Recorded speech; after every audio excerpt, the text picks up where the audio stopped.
রাজুকে প্রথমে এই জায়গায় গুলি করা হয় যেখানে এখনো রক্তের ছোপ ছোপ দাগ লেগে আছে।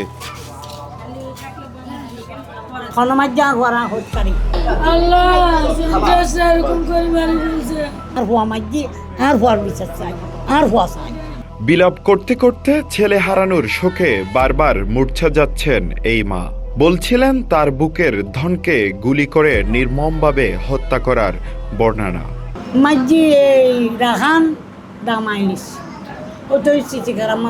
কেন মারছে দেখো না, কেন মারি ফেলাইছে গুলি দিয়ে, কেন লড়াই আনি আর একটা ছোট মাইও গুসা দাঁড় হওয়াই তারা লয় নোয়ারে বনুরে নাই সবাই ফাটি করে তার হওয়া নোয়ারে সেই জন্য মানে ফাটিনগর দিয়ে মারি ফেলে আর হওয়া মাঝি আর হওয়ার বিচার চাই আর হওয়া চাই।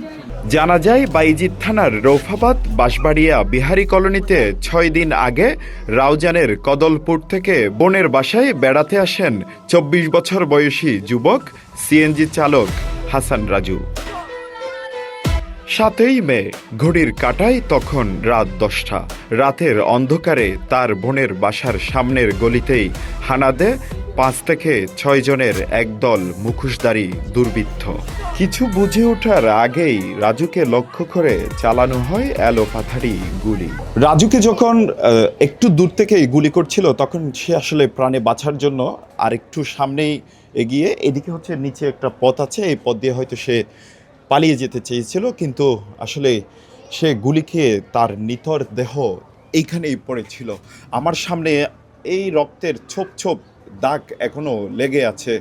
এখন কিন্তু রাজু নেই, তার রক্তমাখা দাগ এখনো এখানে আছে। ঘটনাস্থলেই নিভে যায় রাজুর তরতাজা প্রাণ। আপনারা বিচার করেন আল্লাহ। ভাইকে হারিয়ে শোকে মাতম তিনি। বিলাপ করে আর্তনাদ করছেন ভাইয়ের হত্যাকাণ্ডের কঠিন বিচারের। সন্ত্রাসের বিচার চাই, সন্ত্রাস বাংলাদেশের থেকে মুক্তি দেয়, সে যে হোক না কেন। ও তো আমার কাছে বেড়াতে আসে, আমি তো এগুলো বলে না, ও তো নিজের গোপন রাখে, কোনো কথা তথ্য বলে। আমাকে সব কিছু বললে আমি সব বলতে পারতাম, ও তো নিজের কথা আমাকে শেয়ার করে না।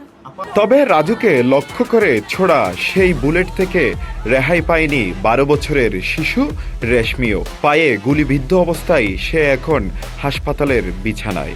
আমার ১২ বছরের বাচ্চা আমি পান আনতে পাঠাইছি, আমার মেয়েটা পুরো অ্যাক্সিডেন্ট। এখন আমি কি করব? আমাদের ঘরে আমরা প্রতিবন্ধী মানুষ। আমরা এটি কি নিছকই হত্যাকাণ্ড নাকি পুরনো শত্রুতা কিংবা রাজনৈতিক কোনো প্রতিহিংসার সেটেলমেন্ট? খতিয়ে দেখা হচ্ছে সব যোগসূত্র।